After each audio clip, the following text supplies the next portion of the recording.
Question number 12।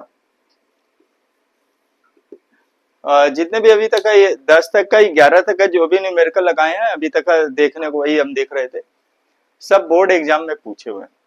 ये जो 2012 का भी जो क्वेश्चन है 2000 जो 12वां नंबर है ये 2010 का है, ठीक है। तो ये कब का पूछा गया, ये 2010 का, ठीक है, राइट। तो इसका मतलब है कि इन चैप्टरों से सवाल, और एक सबसे बड़ी बात खास बात ये होती है कि न्यूमेरिकल पूछे जाते हैं। 40-40 का मैंने वर्ड बोला कि 40% अगर डेरिवेशन है तो 40% न्यूमेरिकल होगा, और न्यूमेरिकल पे सॉलिड अगर आपने सही आंसर दे दिया तो 100% है कि आपका सॉलिड नंबर मिलेगा, ठीक है। तो वहां पे सबसे बेस्ट यही है कि जितना आप थ्योरिकल पे मेहनत करो उससे कहीं ज्यादा आपको न्यूमेरिकल पे करना पड़ेगा अगर फिजिक्स में अगर आपको नंबर लाने हैं तो चलते हैं। यहाँ पे वर्ड क्या बोला, एक तार का अनुपात काट का क्षेत्रफल 1 × 10⁻⁷ मीटर स्क्वायर, ये क्या दे रखा है, मीटर स्क्वायर। तो ए बराबर कितना है, 1 × 10⁻⁷, ये क्या दे रखा है, मीटर स्क्वायर। क्या बोलना चाह रहा है, तार में मुक्त इलेक्ट्रॉनों की संख्या 2 × 10⁻28 प्रति मीटर क्यूब है, ठीक है। एन बराबर इतना तो पहचान ही गए हैं, ठीक है। 2 × 10⁻, कितना देर का है, 28 इलेक्ट्रॉन, पार्टिकल से नेम भी लिख देते हैं, कोई बुराई नहीं है, इलेक्ट्रॉन प्रति मीटर क्यूब, ये खुद हमें रास्ता दिखाते हैं, ठीक है, ओके। तार में 3.2 एम्पीयर की धारा प्रवाहित हो रही है, आई बराबर कितना दे रखा है, 3.2, ये क्या दे रखा है, एम्पियर की धारा प्रवाहित हो रही है। अब कंडीशन में पूछ रखा है क्वेश्चन, तार में धारा घनत्व, पहला कंडीशन जो दे रखा है, कंडीशन नंबर 1, धारा घनत्व को किससे डिनोट करते हैं, जे से, ठीक है। इस कंडीशन में फार्मूला देख लेते हैं, जे बराबर, अब फार्मूला एन दे रखा, आई दे रखा, ए दे रखा है। तो इस कंडीशन में क्या होगा, फार्मूला आई ऑब्लिक, हमने कहा मूल फार्मूला याद रखो, मेन जो उसका फार्मूला होता है उसको याद रखो, ठीक है। इसको इक्वेशन मान लीजिए। अब ये चीज देख लेते हैं, अनुगमन वेग दे रखा है, ठीक है, आई भी तो दे रखा है, समीकरण बांधने की कोई जरूरत ही नहीं है, ठीक है, ऐसे ही डायरेक्ट निकल आएगा।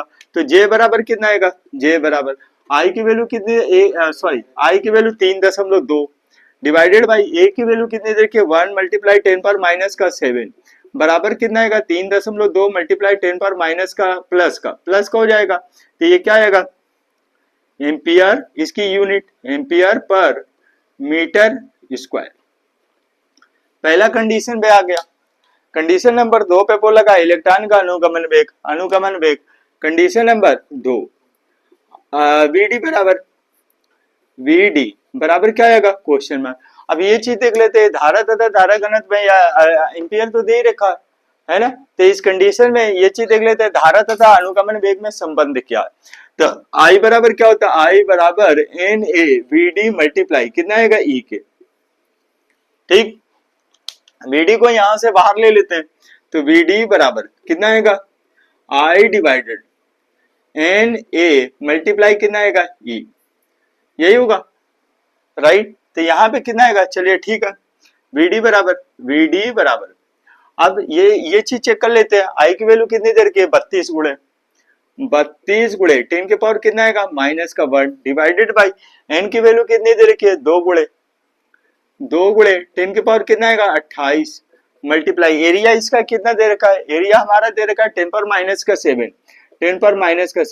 मल्टीप्लाई इसने पार्टिकल्स क्या दे रखा, इलेक्ट्रॉन। तो इलेक्ट्रॉन की वैल्यू क्या आएगी, फॉर इलेक्ट्रॉन,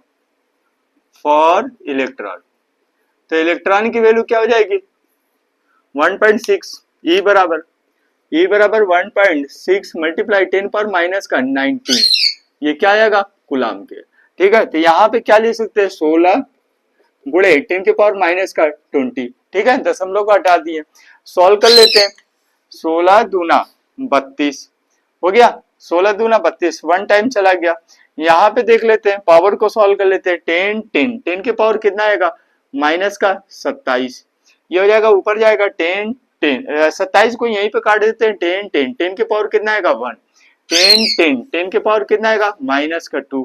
अब इसको सॉल्व कर लेते हैं, तो वीडी बराबर कितना आएगा, वीडी बराबर कितना आएगा 1 मल्टीप्लाई 10⁻⁻2 डिवाइडेड बाई ये कितना आएगा, कुछ बचा है, 16 दूना 32, इतना ही है। तो ये क्या आएगा, मीटर प्रति सेकेंड।